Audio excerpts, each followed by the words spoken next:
powers are legendary.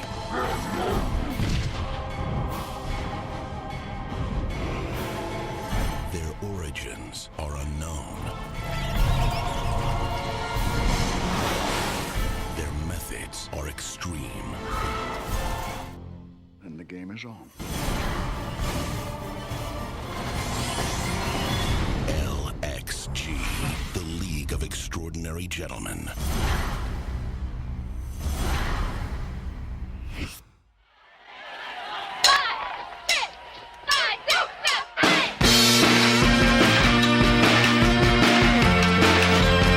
All right, welcome to the Week 13 recap show.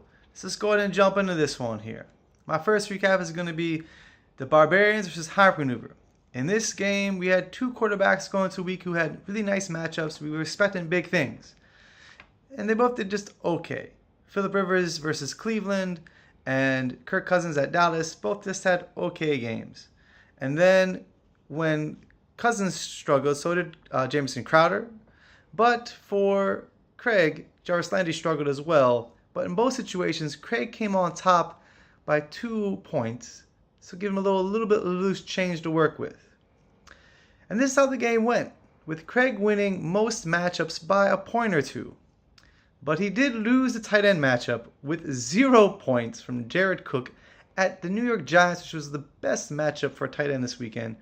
And he went and got a big 0. And then he lost Joe Mixon early and only got 3 points, but had Kamara go off for another big 24 points to match McCaffrey and Henry going for a combined 26 points for Ben. But thanks to the loose change, Craig was able to overcome Cook's 0 and get the win, staying in first place. My call for this game was that Austin Eckler would outscore Derrick Henry, which did not happen, as Henry had himself quite a game. Hello, everybody, and welcome to the Week 13 recap show for the Fantasy League of Extraordinary Gentlemen.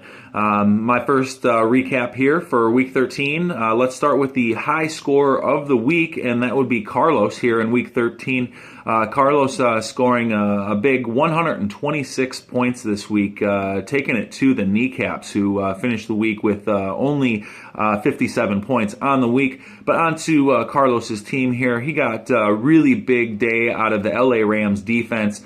They scored 22 points there against the Arizona Cardinals.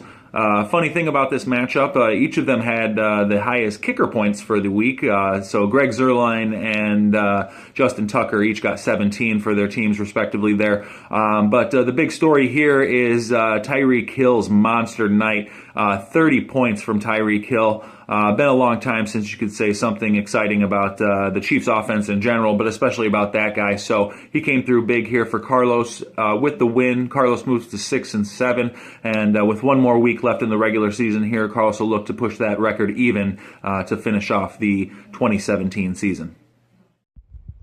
My next matchup is the Bagadickas versus Nuzzy Futz, where Steven was fighting for his life.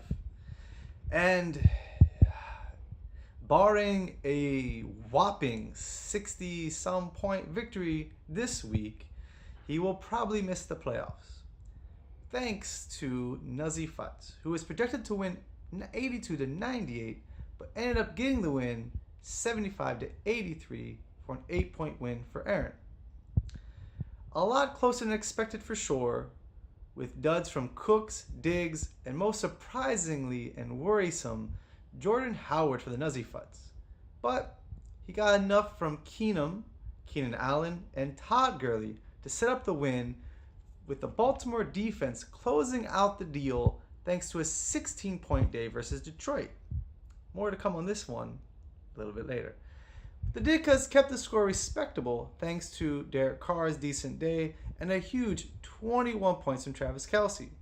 But his wide receiving core let him down big time with only 11 combined points from Shepard, Sanu, and Zay Jones. I had another bad call in this game, as I thought Aaron would win almost every matchup head-to-head, but he didn't.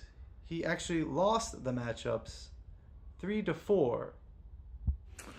All right, and in my next Week 13 recap here, we had a matchup with some pretty heavy playoff implications here, as we had Adamas Llamas, who began the week sitting on the cusp of the playoffs, going up against Excuses Start Soon, who's had a pretty rough season going to this far, but looking to play the role of spoiler. Let's look to dig into this one a little bit here. Now, on the Adama Llama side, you were usually some pretty heavy hitters. You got Tom Brady, you got Mike Evans, Zach Ertz, LaShawn McCoy, pretty formidable team. But as is the way with fantasy football, whenever you need your team to come through big, they can definitely lay a goose egg for you. So Tom Brady, surprisingly, with no touchdown passes in their Week 13 matchup, and finishes the day with 9 points. And unfortunately for Adamas Llamas, only got a combined 5 points out of Zach Ertz and Mike Evans, and only scoring 67 points on the week. Where on the other side, Excuses Start Soon gets a 14 out of Drew Brees, and gets a big day out of Alfred Morris, who got 18 points for the Dallas Cowboys there, and that'll be enough to power Excuses Start Soon to the victory. So 76-67 is where the matchup ended up here, and unfortunately for the Llamas, I think that loss moves them to 7-6 on the season, and officially knocks them out of the playoff race. All right, in my third recap here, we have a game that was just for pride at this point. The Chicago Bears face off against the A-Boys in spandex.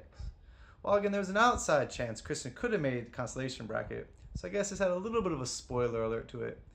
And the spoiler alert rang loud, as the A-Boys in spandex, while they were the underdog, projected to be an 82-71 loser, came through and got a 69-89 point win, a 20-point win. Russell Wilson did all he could, scoring 24 points and over a third of the points for the Bears total. And she also got a big 18 points from freshly awarded Willie Beeman Beast Mode, and a decent 8 points from her RB2 Lamar Miller, but only got 19 points from her other 6 spots. Only 9 from all her pass catchers combined, as Thielen finally had a quiet day with 5 points. But that's 5 of the 9 points. So the other 2 guys and the tight end only got 4 points. Not going to get you the win. Tree got a nice game from Mariota with 18, and continued success from her first pick, Larry Fitzgerald, for 15. But she really broke through her projection and got the win thanks to a 2-touchdown day from Alex Collins, and a defensive touchdown and 16 points from the Green Bay defense.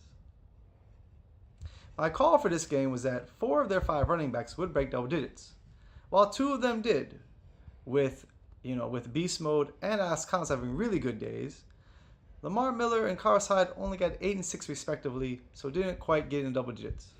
All right, guys, and in my last Week 13 recap here, we had OG Billy Witch Doctor taking on the Dirty Slovaks, both guys jockeying for playoff positioning here. And when you look at this matchup, pretty evenly matched. When you look at the quarterbacks, you look at the wide receivers, not much doing on either side, and the wide receivers especially.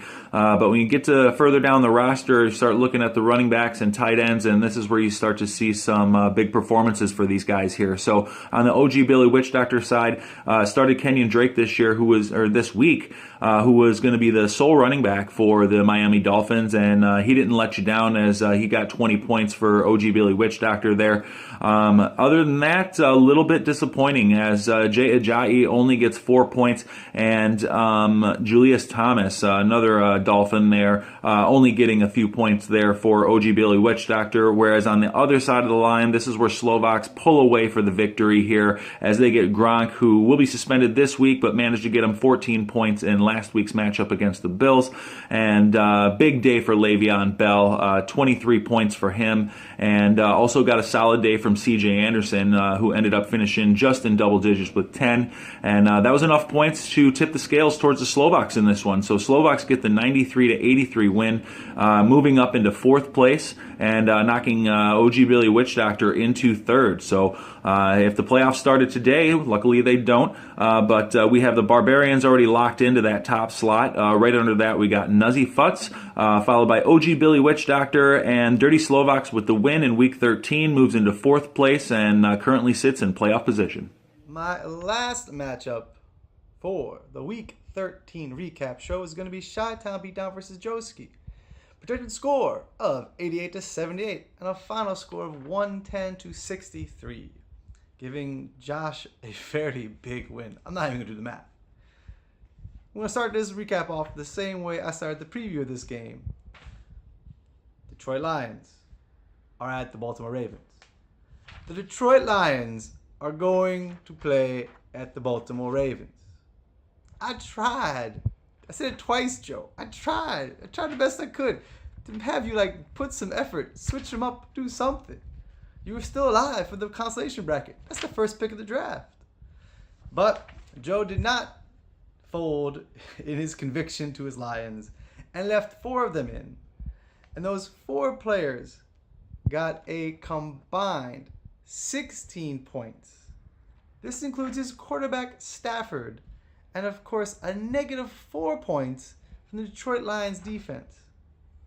Come on, man. You let Joe Flacco and the Ravens score 44 points?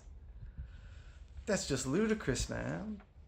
AJ Green did all he could to save face for Joe, getting 2 touchdowns and 19 points on Monday Night Football, but this game was done and over the second that the Detroit Lions game hit halftime, and we saw what was happening, especially after Stafford banged up his hand. Josh put up a big score this week, breaking 100 points again, and while still has a slim chance to make the playoffs, is for sure ready to make some noise in the first pick Royal Rumble that is the consolation bracket. He got the win this week with double digits from Michael Thomas, Devin Funchess, Mark Ingram, Jamal Williams, Delaney Walker, and the Tennessee defense to all top off Cam Newton's 20. So his team's red hot, and it's about to get really hot down there in the Royal Rumble. Week 13 zeros, and man, I'm happy to say, the number of them just keeps shrinking every week. This week, we only had 4 zeros. That means, you know what that tells me? It tells me people are still plugging in quality players. People are still picking up players. Yeah, I see you, Ben. I see you working. People are still putting in some effort, regardless of the record. That's nice, guys. Okay, this is what makes this a fun league. Everyone keeps playing, keeps plugging it in. We keep it real. But this week, again, only 4 zeros. They are Jared Cook for Craig, as I mentioned earlier. Neil had Paul Richardson go for 0. Kristen had Devontae Parker go for 0. And while it's not a 0, it's actually a negative score, as Joe had negative 4 points from the Detroit Lions defense.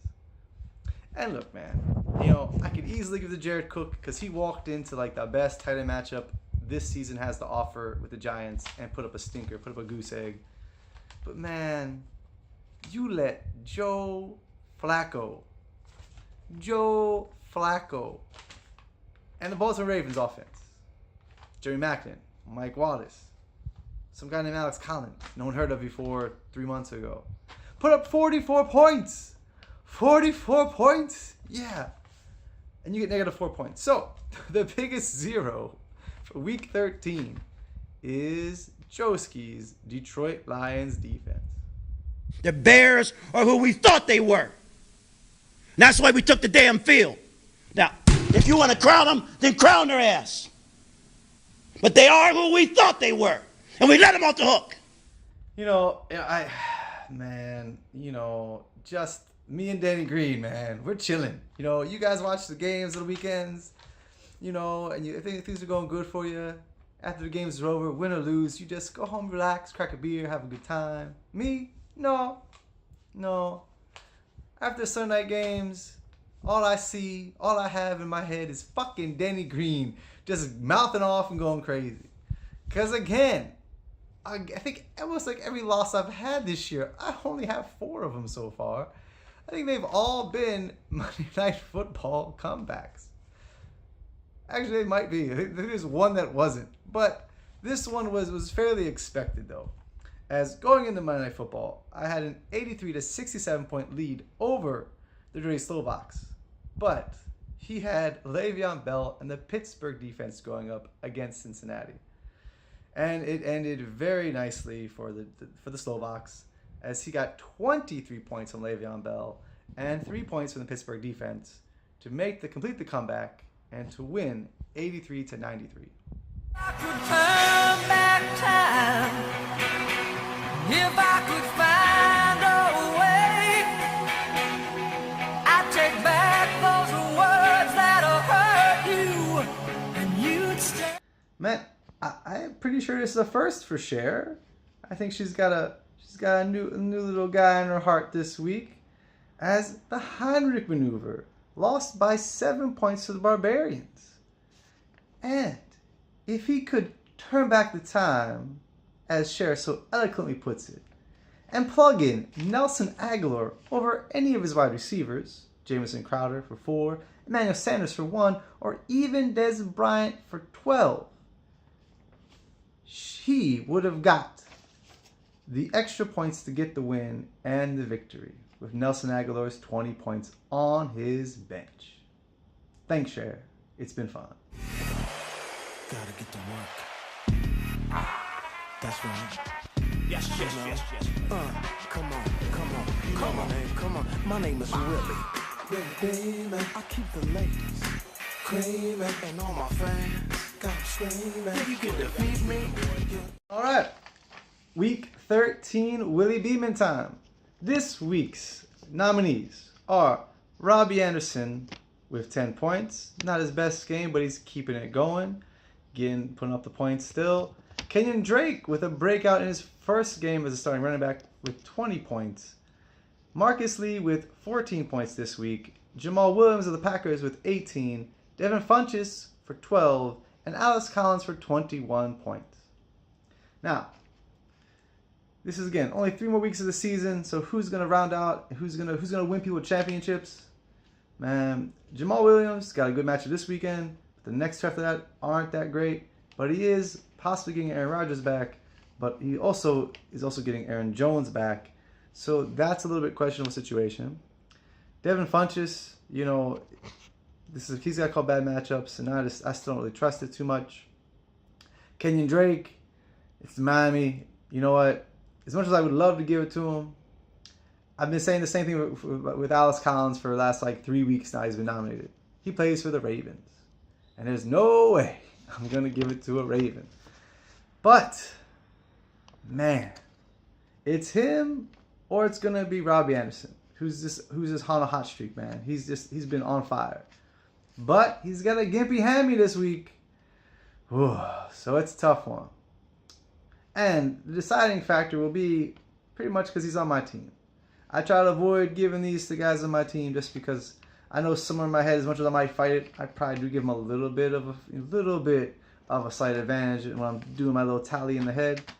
So the Week 13 League of Extraordinary Gentlemen's Willie Beeman will be Tree's Alex Collins. All right, guys, that's gonna do it for the recap show. The preview show will be coming out soon. Good luck.